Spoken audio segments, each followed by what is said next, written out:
Eh, Assalamualaikum warahmatullahi wabarakatuh.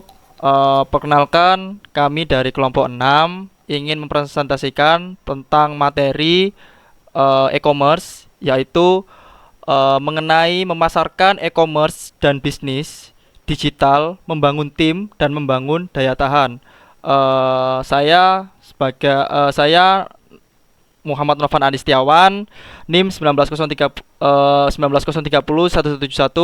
dengan rekan saya Sinta Wayu Salsabila, NIM 19030 1014, dan rekan saya M Akbar Harliansa 19030 1204, dan rekan saya yang satunya Firda Putri Nadifa dengan NIM 19030 1250. Oke, next Mbak Sinta. Next. Oke, di sini pembahasan yang pertama yaitu tentang industri 4.0. Lanjutkan, next.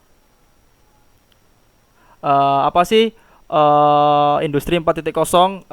Di zaman dahulu, revolusi industri yang terjadi pada 1.0 terjadi sekitar abad ke-18 dengan diawali terciptanya mesin uap oleh James Watt pada tahun 1776.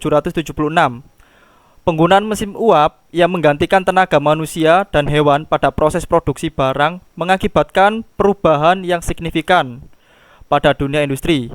Kapasitas dan kecepatan produksi meningkat pesat dibandingkan dengan sebelumnya ketika menggunakan tenaga manusia dan untuk memproduksi barang. Itulah masa industri 1.0. Dan pada waktu industri 2.0, pada pergantian zaman, yaitu masa yang diawali dengan terjadinya revolusi industri 2.0, yaitu saat mulai digunakannya konsep produksi massal dan mesin listrik abad ke-19. Konsep produksi massal pertama kali diterapkan oleh pabrik mobil Ford di akhir tahun 1800-an, kurang lebih seperti itu. Penggunaan konsep produksi massal dan mesin listrik pada proses produksi barang mengakibatkan berkurangnya waktu produksi dan biaya produksi secara drastis. Next. Ini gambaran contoh dari industri 1.0 sampai industri 4.0 dari mulai 1784 yang masih menggunakan dengan bahan yang sederhana sampai sekarang masih menggunakan dengan bahan mesin dan berbagai bahan-bahan modern. Next.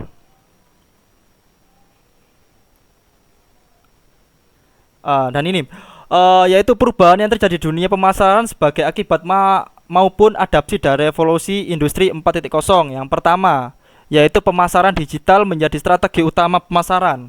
Dan yang kedua, semakin banyak perusahaan manufaktur yang menjangkau end user produknya secara langsung dengan pemasaran digital. Yang ketiga, potensi pertumbuhan penjualan yang sangat besar. Dan yang keempat, data menjadi sangat penting. Oke, next. Nah, di sini kita menjelaskan pasar sasaran. Pasar sasaran itu apa saja sih yang ada di dalamnya? Next. Nah, pengertian sasaran pasar. Sasaran pasar yaitu pasar yang akan dilayani perusahaan. Sasaran pasar perlu diterapkan terlebih dahulu agar strategi dan program pemasaran dapat lebih terarah pada sasarannya. Next. Nah, di sini ada beberapa faktor yang perlu diperhatikan sebagai penilaian masing-masing segmen pasar. Yang pertama faktor luas dan pertumbuhan segmen pasar. Dan yang kedua, struktur pasar. Yang ketiga, tujuan dan kapasitas perusahaan. Next. Nah, tadi sebelumnya ada beberapa faktor dan di sini menjelaskan jenis-jenis segmentasi pasar yang ada saat ini dan jenisnya apa saja. Yang pertama, segmentasi lokasi, dan yang kedua, segmentasi waktu, yang ketiga, segmentasi harga, yang keempat, segmentasi demografi, dan yang kelima, segmentasi psikografis, dan yang keenam, yang terakhir, segmentasi sosial dan budaya. Di sini saya akan melanjutkan presentasi dari Novan. Slide tentang materi yang ketiga yaitu segmentasi pasar konsumen. Next. Segmentasi pasar konsumen membentuk segmen pasar dengan memakai ciri-ciri konsumen atau consumer karakteristik. Kemudian perusahaan akan menelaah apakah segmen-segmen tersebut menunjukkan kebutuhan atau tanggapan produk yang berbeda. Basis segmentasi atau pembagian pasar bagi produk perusahaan satu dengan yang lain belum tentu sama. Basis segmentasi untuk pasar konsumen yang paling utama dapat digunakan adalah sebagai berikut. Yang pertama, geografis meliputi wilayah, pemukiman, perkotaan. Kedua, demografis meliputi usia, jenis kelamin, pendapatan, pendidikan, pekerjaan. Yang ketiga, psikografis meliputi sikap, motivasi, persepsi. Yang keempat, kebiasaan meliputi membeli, mengkonsumsi. Next. Materi keempat yaitu segmentasi pasar industri. Ada beberapa dasar segmentasi pasar industri.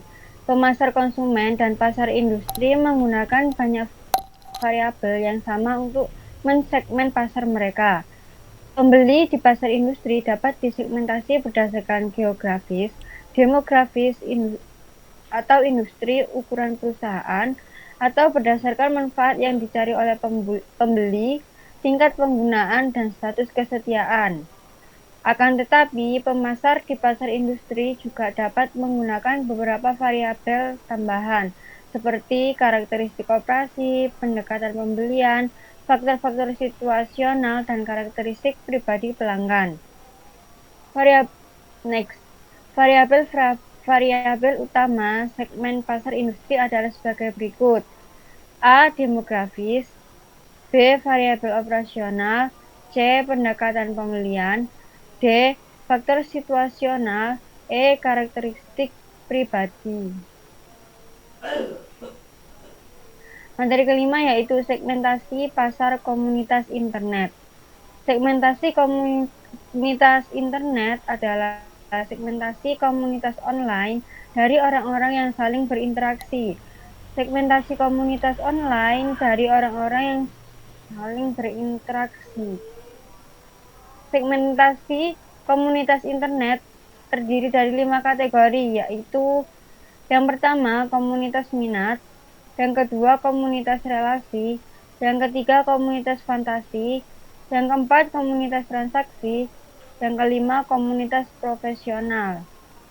Sekian presentasi dari saya. Slide selanjutnya akan dijelaskan oleh teman saya. Terima kasih. Baik, saya Sinta Wahyu Salsabila akan menjelaskan tentang transformasi segmentasi ke personalisasi. Berikut ada 6 hal yang perlu dipertimbangkan oleh brand dan marketer dalam melakukan segmentasi pelanggan, produk, atau aktivitas pengguna untuk menciptakan kampanye iklan yang sukses. Yang pertama yaitu kategori produk. Segmentasi kategori produk merupakan salah satu tipe segmentasi yang efektif. Dan yang kedua adalah tipe berlangganan. Aktivitas iklan juga bisa difokuskan kepada tipe pengguna yang spesifik. Contohnya, mereka yang belum terdaftar ke dalam newsletter sebuah toko online. Yang ketiga, aktivitas pengguna. Solusi retargeting yang canggih ini sangat memungkinkan untuk menjalankan kampanye tambahan yang difokuskan untuk pengguna. Dan yang keempat, intensitas pembelian. Kampanye juga bisa disegmentasikan melalui intensitas pembelian atau jumlah tawaran yang dilihat oleh pengunjung, pembeli. Mereka yang mengisi keranjang belanjanya atau mereka yang sudah membelinya. Yang kelima, nilai produk, yaitu apabila targetnya adalah untuk meningkatkan penjualan produk yang memiliki harga yang tinggi, personalisasi retargeting yang modern bisa dioptimalkan untuk inventory yang lebih spesifik. Dan yang terakhir, perangkat, yaitu para marketer sekarang telah bisa mensegmentasikan pelanggannya sesuai dengan perangkatnya masing-masing. Selanjutnya, positioning dan value proposition. Pengertian positioning menurut Philip Kotler, positioning dapat diartikan sebagai tindakan untuk merancang produk dan bauran pemasaran sehingga terciptanya kesan tertentu di dalam ingatan konsumen. Nah, tujuan positioning terdapat 3 tujuan bagi perusahaan untuk melakukan positioning. Ketiga tujuan tersebut antara lain yaitu yang pertama menempatkan dan memposisikan produk pada pasar sehingga produk tersebut tampak berbeda dan menjadi terpisah dengan merek pesaing. Yang kedua, memposisikan produk sehingga dapat menyampaikan beberapa hal keunikan produk kepada pelanggan. Dan yang ketiga, mencapai hasil yang diharapkan oleh perusahaan yang meliputi pemenuhan kebutuhan segmen pasar yang lebih spesifik, membatasi kemungkinan terjadinya perubahan yang mendadak pada penjualan, dan untuk menciptakan keyakinan pelanggan pada merek yang ditawarkan. Manfaat positioning yaitu ada 5, diantaranya perusahaan dapat mempertahankan para prospek yang menjadi ajang pertempuran dalam offer komunikasi, ledakan barang, media, ataupun iklan. Yang kedua, perusahaan mampu menciptakan suatu posisi yang mempertimbangkan kekuatan dan kelemahan perusahaan itu sendiri. Yang ketiga, perusahaan mampu menciptakan suatu posisi yang mempertimbangkan dan memanfaatkan peluang dari kekuatan dan kelemahan pesaing. Yang keempat, perusahaan dapat memanfaatkan dengan cerdik aspek-aspek yang ada di dalam pikiran konsumen dan mengkaitkan hubungan-hubungan yang telah ada. Yang kelima yaitu mempermudah dalam memilih informasi yang telah disimpan. Sedangkan value proposition, menurut Investopedia, value proposition ini adalah suatu nilai yang dijanjikan perusahaan untuk diberikan kepada pelanggan jika mereka membeli produknya. Hal itu bisa ditunjukkan melalui sebuah pernyataan yang mengajak calon pelanggan menggunakan produk atau layanannya.